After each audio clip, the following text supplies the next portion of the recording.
Episode 16, 7 days on the wrist, watches with week-long power reserves and what that actually means. Welcome back to Glen&Dec, episode 16. I'm Glen, your resident moderator, fact-checker and occasional watch nerd. And I'm Declan, survivor of the infamous 7-day challenge. Or at least I think I am. My wrists are tired, my coffee mug is empty, and my dignity is negotiable. Today we're asking the question, does a 7-day power reserve actually make your life better, or just your watchmaker richer? We'll check in on Decca's challenge, dig into the mechanics behind week-long power reserves, answer 3 listener questions, and, of course, have a few daft moments along the way. Spoiler, I may have tried to wind a 7-day watch with a drill. It did not go well. Right. First order of business. Declan, did you survive the 7-day challenge? Give us the truth, the whole truth, and any embarrassing photos. I survived, Glen. Barely. I wore a 7-day manual wind watch for 7 days straight without taking it off. No charging, no automatic winding, just pure human willpower, and a suspicious amount of hand winding. Manual wind. You didn't pick an automatic with a big barrel. Of course not. I wanted to suffer artistically. Day 1, smug. Day 3, philosophical. Day 5, bargaining. Day 7, I cried into a bowl of cereal because the watch still had power and I had nothing to prove. Any practical takeaways? Yes. 1. 7-day watches are gloriously convenient. 2. They feel like owning a small, obedient engine on your wrist. 3. You will forget to wind them on purpose just to feel the drama. And any mechanical surprises? Did the amplitude or timekeeping change over the week? I didn't bring a timing machine to the kitchen table, Glen, but I did notice it kept time well. The only real surprise was how heavy my wrist felt on day 6. Turns out, a big mainspring barrel is also a tiny weight training program. There you have it. Declan survived. He's slightly more dramatic, slightly more smug, and slightly more likely to try power tools on watches in future episodes. Let's get into the horological value. What does 7-day power reserve actually mean, and how do watchmakers achieve it? In plain terms, it means the watch can run for roughly 168 hours without being wound. That's a week of not worrying about your watch while you worry about everything else. Mechanically, there are a few common strategies. Larger mainspring barrel, simply more spring, more energy. Multiple barrels in series, 2 or more barrels share the load, smoothing torque and extending reserve. Efficient gear train and escapement, reducing energy loss so the stored energy lasts longer. Constant force mechanisms, like remontoirs or fusée and chain, which even out torque for better timekeeping across the reserve. And the trade-offs? Size and torque. A longer reserve often means a thicker movement or a larger case. Also, the torque curve changes. Early in the wind, the watch has more torque. Later, it has less. That's why some 7-day watches use twin barrels or constant force devices to keep the torque steady and the timekeeping accurate. So the watch doesn't just run longer, it runs more consistently if done well. Exactly. A well-designed 7-day movement will aim to keep amplitude and rate stability within acceptable ranges across the whole week. That's why some high-end makers add a power reserve indicator, so you can see how much of the 168 hours is left. Quick silly aside. I once tried to read a power reserve indicator like a fuel gauge and then panicked when it hit empty. I'm not proud. Practical notes for owners. Winding frequency. If it's manual, winding once a week is fine, but many owners prefer a midweek wind to keep torque in the sweet spot. Service intervals. More stored energy and larger springs can mean different wear patterns. Follow the manufacturer's service recommendations. Storage. If you rotate watches, a 7-day piece is great. You can leave it in a drawer for a few days and pick it up without resetting. And for the nerds like Hans last week, if you want to geek out, look at how the barrels are arranged. Series barrels increase reserve. Parallel barrels increase torque. Watchmakers choose based on whether they want power or punch. Also worth noting, Tourbillons and exotic escapements don't necessarily improve reserve. They improve positional error or escapement efficiency. A 7-day tourbillon is a very expensive way to have a week-long watch. But a very showy one, like a tiny carousel for your wrist. That's true. We should have a separate episode about tourbillon. I'll think about that. Right, the drill story. I did not actually use a drill on a watch. I did, however, use a battery-powered screwdriver to open a case back once, and then realized I had no idea what I was doing. You did not. You almost stripped the screws. I almost invented a new watch style, the screw-stripped avant-garde. It's a look. Don't try this at home, or do, and then send us the photos so we can laugh. Okay, now it's time for 3 listener questions. We picked these from the mailbox. Question 1 from Aoife in Cork. Aoife is asking, is a 7-day watch better than a daily wind watch for accuracy? Short answer, not automatically. Long answer, a 7-day watch can be more accurate if the movement manages torque well. If the watch has a single large barrel and the torque drops significantly over the week, the rate can drift. But if it uses twin barrels or a constant force mechanism, it can be more stable than a typical 40 to 48-hour movement. So better depends on design. Like saying a tractor is better than a sports car, depends if you're ploughing or racing. Exactly. Okay, question number 2 is from Marco in Milan, Marco Italiano. Marco is asking, can you overwind a manual 7-day watch? I tried. It was dramatic.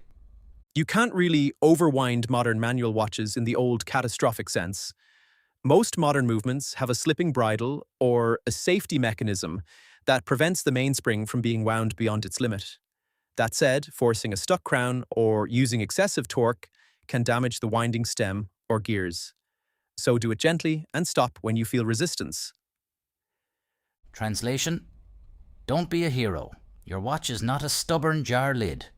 Question 3 from Priya in Bangalore, that must be in India. Let me read this one.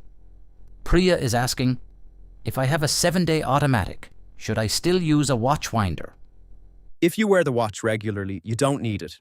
If you rotate watches and want the 7-day piece ready to go at any time, a winder set to the manufacturer's recommended turns per day is useful. But winders can accelerate wear if set incorrectly.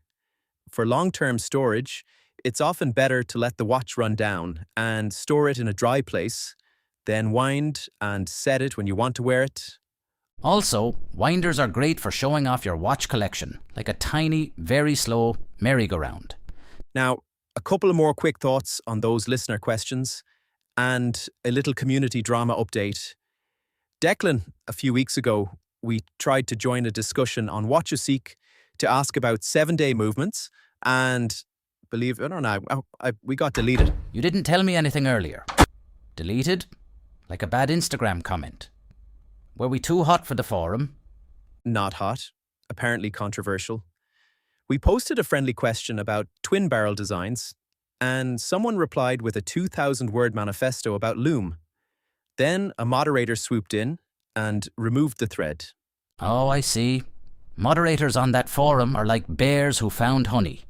They sniff, they swipe, and if you get too close, they growl and take the pot away. That's one way to put it. Look, forums are great, communities, deep knowledge, passionate collectors, but some spaces are tightly policed.